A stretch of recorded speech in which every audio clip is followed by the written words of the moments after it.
Y everything in Gujarat. क्या आपके मन में कभी ये सवाल आया है क्यों एफडीआई और डोमेस्टिक दोनों इन्वेस्टमेंट गुजरात को बाकी राज्यों से ज्यादा मिलती है? वाई एवरीथिंग इन गुजरात मेरी कम्युनिटी पोस्ट में पूछे जाने वाला सबसे बड़ा सवाल है। इसमें सभी लोगों के अपने अपने ओपिनियन है। लाइक किसी को लगता है देश के प्राइम मिनिस्टर नरेंद्र मोदी गुजरात से आते हैं, इसलिए वो गुजरात के लिए थोड़ा बाइस्ड है। देश में आने वाले बड़े बड़े प्रोजेक्ट्स को वो गवर्नमेंट की पावर यूज करके गुजरात में ले जाते हैं। वही कुछ लोगों को ये लगता है देश के बड़े अरबपति बिजनेसमैन जैसे गौतम अडानी, मुकेश अंबानी ये सभी गुजरात से बिलोंग करते हैं, इसलिए इन लोगों का भी फोकस ज्यादा गुजरात पर रहता है। हालांकि ये बात सच है, पिछले कुछ सालों में गुजरात में हमें काफी बड़े इन्वेस्टमेंट प्लान देखने को मिले हैं। अब सवाल आता है क्या ये इन्वेस्टमेंट बस गुजरात को मिली है, और अगर गुजरात को इन्वेस्टमेंट मिली भी है तो इसके पीछे का एक्चुअल रीजन क्या है? दोस्तों इस वीडियो को हमने 3 पार्ट में डिवाइड किया है। पहले हम देखेंगे गुजरात को अभी रिसेंटली कौन कौन सी इन्वेस्टमेंट एंड प्रोजेक्ट्स मिले हैं जिनसे लोगों के मन में ये सवाल आया है why everything in Gujarat. Second हम गुजरात के इन investment FDI and infrastructure funds को बाकी स्टेट से कंपेयर करेंगे और जानेंगे क्या सच में सभी इन्वेस्टमेंट गुजरात को ही मिली है।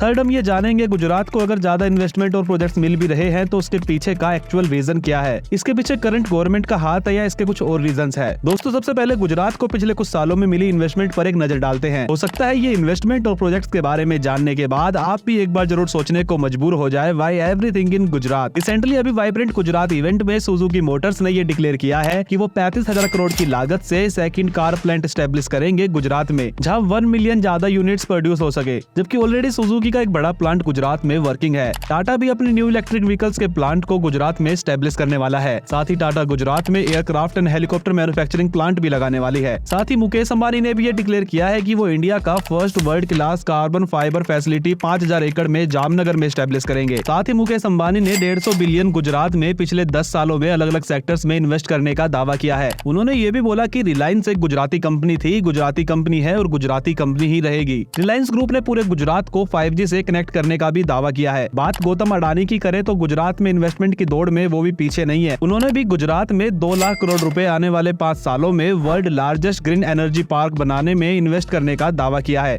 न सिर्फ इंडियन इन्वेस्टर बल्कि इंटरनेशनल इन्वेस्टर भी गुजरात में ह्यूज इन्वेस्टमेंट कर रहे हैं। निविडिया ने भी AI डेटा सेंटर फैसिलिटीज को गुजरात के गिफ्ट सिटी में एस्टेब्लिश करने का बोला है। सुल्तान अहमद बिन सुलाइम जो की एक अमेरिकी बिजनेसमैन है, उन्होंने भी गुजरात में $3 बिलियन आने वाले 3 सालों में इन्वेस्ट करने का दावा किया है। उन्होंने बोला कि गुजरात एक स्पेशल जगह रखता है UAE और इंडिया के बायलैटरल टाइज के बीच में। इसके अलावा दोस्तों SR ग्रुप ने $6.62 billion energy transition, power and port sector में इन्वेस्ट करने के लिए बोला है। वेल्सपन इंटरप्राइजेज ने 5.11 billion green hydrogen and green ammonium facilities में इन्वेस्ट करने के लिए बोला है। निप्पॉन स्टील इंडिया ने $1.51 बिलियन अपने ऑनगोइंग प्रोजेक्ट्स को एक्सपेंड करने के लिए इन्वेस्ट करने के लिए बोला है। ओलंपिक 2036 जो कि इंडिया होस्ट करने वाला है, उसमें भी सबसे ज्यादा अहम रोल गुजरात का ही होने वाला है और गुजरात ने इसके लिए काम भी ऑलरेडी स्टार्ट कर दिया है। गुजरात में नरेंद्र मोदी स्टेडियम के पास ही ओलंपिक विलेज को बनाए जाने की खबर है। आप थोड़ा ध्यान दोगे तो पाओगे इंडिया की फर्स्ट बुलेट ट्रेन से लेकर ग्रीनफील्ड स्मार्ट सिटीज देश में सबसे पहले आपको गुजरात में ही देखने को मिलेगी। दुनिया का सबसे बड़ा स्टेडियम भी गुजरात में है और दुनिया की सबसे बड़ी स्टैच्यू ऑफ यूनिटी भी गुजरात में है। अभी जनवरी में हुए वाइब्रेंट गुजरात समिट 2024 में गुजरात को 41,299 प्रोजेक्ट्स के लिए 26 लाख करोड़ की इन्वेस्टमेंट मिली है, जो अपने आप में एक रिकॉर्ड है। साथ ही रिसेंटली इंडियन गवर्नमेंट ने 3 सेमीकंडक्टर यूनिट्स को अप्रूव किया है, जिसमें से 2 सेमीकंडक्टर प्लांट को गुजरात में एस्टेब्लिश किया जाएगा, एक को धोलेरा में, दूसरे को सानंद में, जिससे अकेले गुजरात को सेमीकंडक्टर इंडस्ट्रीज के लिए $16 बिलियन की इन्वेस्टमेंट मिल चुकी है। और ऐसे ही हजारों करोड़ों रुपए की इन्वेस्टमेंट मैं आपको बता सकता हूँ, लेकिन उससे हमारी वीडियो थोड़ी ज्यादा लंबी हो जाएगी। अभी आप अपने मेन टॉपिक पर आते हैं। अब कुछ डेटा पर नजर डालते हैं जिससे ये क्लियर होगा कि क्या सब इन्वेस्टमेंट और प्रोजेक्ट्स बस गुजरात में चल रहे हैं। अभी तक हमने जो भी डिस्कस किया उससे शायद आपको भी यही लग रहा होगा कि व्हाई एवरीथिंग इन गुजरात, लेकिन ये बस पूरे टॉपिक की एक साइड है। क्या सभी इन्वेस्टमेंट गुजरात को मिल रही है? इसको जानने के लिए हमने फाइनेंशियल ईयर 24 के लास्ट 9 मंथ के फॉरेन डायरेक्ट इन्वेस्टमेंट FDI को देखना होगा, जिससे हमें इन्वेस्टमेंट का तो क्लियर हो जाएगा कि किस स्टेट को कितनी इन्वेस्टमेंट मिली है, बट और भी काफी इंडेक्स और डेवलपमेंट प्रोजेक्ट्स को हमें देखना होगा, जो हम आगे वीडियो में देखने वाले हैं। फॉरेन से मिलने वाली इन्वेस्टमेंट में नंबर 7 पर है हरियाणा, जिसको 10,773 करोड़ रुपए का FDI मिला है। नंबर 6 पर है तमिलनाडु, जिसको 14,547 करोड़ रुपए की FDI मिली है। नंबर 5 पे है तेलंगाना, जिसको 19,906 करोड़ रुपए की FDI मिली है। नंबर 4 पे है कर्नाटका, जिसको 30,219 करोड़ रुपए की FDI मिली है। और नंबर 3 पर है दिल्ली, जिसको 31,361 करोड़ रुपए की FDI मिली है। और नंबर 2 पर है गुजरात, जिसको 48,410 करोड़ रुपए की FDI मिली है। और नंबर 1 पर है महाराष्ट्र, जिसको 1,112 करोड़ रुपए की FDI मिली है। इन फिगर से आपको ये तो बिल्कुल क्लियर हो गया होगा कि एक बड़ी इन्वेस्टमेंट पिछले दिनों गुजरात को मिली है। लेकिन देश की सभी इन्वेस्टमेंट क्या गुजरात को ही मिली है? ऐसा भी बिल्कुल नहीं है, वो आपको डेटा से क्लियर हो गया होगा। अगर डेवलपमेंट प्रोजेक्ट्स की बात करें जो पब्लिक पार्टनरशिप प्रोजेक्ट के अंडर बनाए जा रहे हैं, तो उसमें PPPindia.government.in के अकॉर्डिंग अभी गुजरात में 538 नंबर ऑफ प्रोजेक्ट्स पर काम चल रहा है। वहीं महाराष्ट्र में 1154 प्रोजेक्ट्स पर काम चल रहा है और मध्य प्रदेश में 849 प्रोजेक्ट्स पर काम चल रहा है। कर्नाटक में 698 प्रोजेक्ट्स, बिहार में 505 प्रोजेक्ट्स, आंध्र प्रदेश में 490 प्रोजेक्ट्स, उत्तर प्रदेश में 547 प्रोजेक्ट्स, राजस्थान में 582 प्रोजेक्ट्स, उड़ीसा में 455 प्रोजेक्ट्स और वेस्ट बंगाल में 444 प्रोजेक्ट्स पर अभी रिसेंटली वर्क चल रहा है। तो दोस्तों प्रोजेक्ट्स के मामले में भी ऐसा नहीं है कि सबसे ज्यादा प्रोजेक्ट्स गुजरात में चल रहे हो या सारे प्रोजेक्ट सिर्फ गुजरात में ही चल रहे हो। द हिंदू की एक रिपोर्ट के according Tamil Nadu global investor meet 2024 जो कि वाइब्रेंट गुजरात की तरह की इवेंट है, उसमें तमिलनाडु को भी 6.6 लाख करोड़ की इन्वेस्टमेंट मिली है। साथ ही 631 MOU स्टेट गवर्नमेंट ने डिफरेंट प्रोजेक्ट्स और डिफरेंट कंपनीज के साथ साइन किए हैं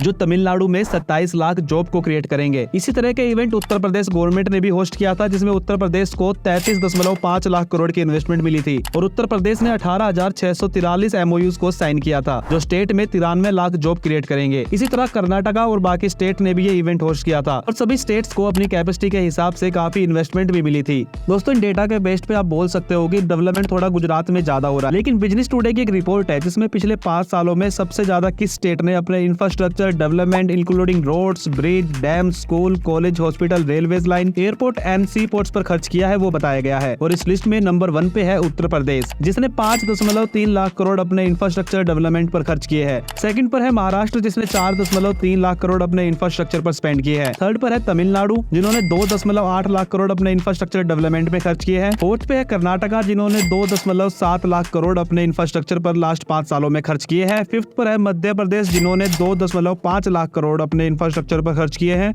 एंड इस लिस्ट में 6th नंबर पे आता है गुजरात जिन्होंने 2.49 लाख करोड़ रुपए अपने इंफ्रास्ट्रक्चर और डेवलपमेंट पर पिछले 5 सालों में खर्च किए हैं। 7th नंबर पे है वेस्ट बंगाल जिन्होंने 2.38 लाख करोड़ अपने इंफ्रास्ट्रक्चर पर खर्च किए हैं। 8वें नंबर पे है तेलंगाना जिन्होंने 2.32 लाख करोड़ अपने इंफ्रास्ट्रक्चर पर खर्च किए हैं और 9वें नंबर पर है राजस्थान जिन्होंने 2.09 लाख करोड़ रुपए अपना इंफ्रास्ट्रक्चर पर खर्च किए हैं। दोस्तों इस लिस्ट में भी गुजरात हमें टॉप 5 में दिखाई नहीं देता। इसके उल्टा अगर हम फरवरी 2024 के GST रिवेन्यू की बात करें तो इसमें हमें गुजरात जरूर 3rd नंबर पर दिखाई देता है। अब इसमें दोस्तों आप बोल सकते हो कि उत्तर प्रदेश और महाराष्ट्र की पॉपुलेशन की वजह से वहाँ के डेटा हमें टॉप पर शो रहे हैं और भी काफी डाउट आपके मन में आ सकते हैं क्योंकि बेशक गुजरात इन डेटा पर टॉप पर ना हो लेकिन महाराष्ट्र जैसे स्टेट को छोड़ दे तो गुजरात को इंडिया में बाकी स्टेट से ज्यादा ही इन्वेस्टमेंट मिलता है। अब उनके पीछे के कुछ मेजर रीजंस को हम समझते हैं। रीजन नंबर 1 है स्टेबल गवर्नमेंट। दोस्तों ट्रस्ट में ना सिर्फ गुजरात बल्कि किसी भी कंट्री और स्टेट की ग्रोथ के लिए सबसे ज्यादा इंपॉर्टेंट चीज है स्टेबल गवर्नमेंट और गुजरात में लंबे समय से एक ही पार्टी की गवर्नमेंट है जिसके चलते गुजरात का इंफ्रास्ट्रक्चर डेवलपमेंट बाकी स्टेट से तेजी से हुआ है और उसी वेल डेवलप्ड इंफ्रास्ट्रक्चर और फैसिलिटीज के चलते गुजरात सक्सेस रहता है इन्वेस्टमेंट अट्रैक्ट करने में क्योंकि जिन स्टेट में हर 5 साल में गवर्नमेंट चेंज हो जाती है वहाँ काफी सारे प्रोजेक्ट्स बीच में ही अटक जाते हैं क्योंकि किसी भी मेगा प्रोजेक्ट्स की प्लानिंग से लेके टेंडर और डेवलपमेंट तक 5 साल या उससे ज्यादा का समय लगता ही है और ऐसे में बार बार गवर्नमेंट चेंज होने से प्रोजेक्ट्स की स्पीड ऑफ ग्रोथ पर इफेक्ट पड़ता है। सेकंड रीजन है गुजरात की लोकेशन। दोस्तों गुजरात में इंडिया की लॉन्गेस्ट कोस्ट लाइन है जो कि लगभग 1600 किलोमीटर की है और गुजरात की कोस्ट लाइन पे पड़ते हैं देश के काफी मेजर पोर्ट्स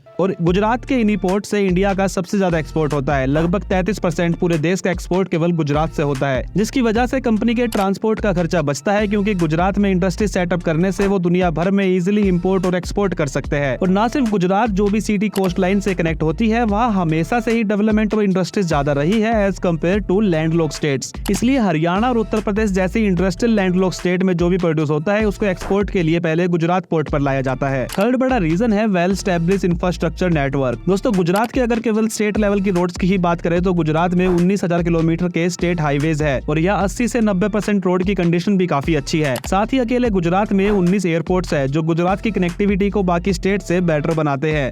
इसके अलावा जब नरेंद्र मोदी गुजरात के चीफ मिनिस्टर हुआ करते थे तभी से उन्होंने वहाँ धोलेरा और गिफ्ट सिटी जैसी ग्रीनफील्ड बिजनेस और इंडस्ट्रियल सिटीज का सेटअप करना स्टार्ट कर दिया था जहाँ उन्होंने कंपनीज को काफी टैक्स इंसेंटिव के साथ साथ काफी फैसिलिटीज प्रोवाइड कराई। इन्हीं well established business friendly infrastructure network की वजह से लंबे समय से इंडस्ट्रीज एंड कंपनीज की गुजरात पहली पसंद रही है। इसलिए ही गुजरात केमिकल, टेक्सटाइल और ऑटोमोबाइल जैसी इंडस्ट्रीज का हब बना हुआ है। थर्ड बड़ा रीजन है urbanised and highly literate population. दोस्तों गुजरात में 40% of state population urban areas में रहती है और लिटरेसी रेट भी गुजरात का 89% है जिसकी वजह से गुजरात के पास हाईली एजुकेटेड वर्कफोर्स है और कोई भी इंडस्ट्रीज वहीं डेवलप होती है जहाँ हाईली एजुकेटेड वर्कफोर्स हो। साथ ही गुजरात के लोग बिजनेस माइंडेड भी बाकी स्टेट से थोड़े ज्यादा होते हैं, जिसकी वजह से आपको गुजरात में डोमेस्टिक इंडस्ट्रीज भी काफी देखने को मिलेगी। कुल मिलाकर दोस्तों आप सभी पॉइंट्स को देखोगे तो आपको समझ आएगा कि गुजरात के पास एक नहीं बल्कि ऐसे काफी फेवरेबल रीजन है जिसकी वजह से काफी बड़ी इंडस्ट्रीज की पसंद गुजरात है। गुजरात घर है देश के बड़े अरबपतियों का, तो उसका भी डेफिनेटली इंपैक्ट गुजरात की ग्रोथ पर पड़ा ही है, क्योंकि हम इंडियंस अपने विलेज और स्टेट से एक तरह से कनेक्ट होते हैं। इसलिए ही गुजरात में हमें रिलायंस से लेकर अडानी तक की बड़ी इन्वेस्टमेंट देखने को मिलती है। दोस्तों सारे डेटा और फैक्ट्स तो मैंने आपके सामने रख दिए। अब आप क्या सोचते हो इस पूरे टॉपिक के बारे में, आप मुझे कमेंट बॉक्स में बता सकते हो।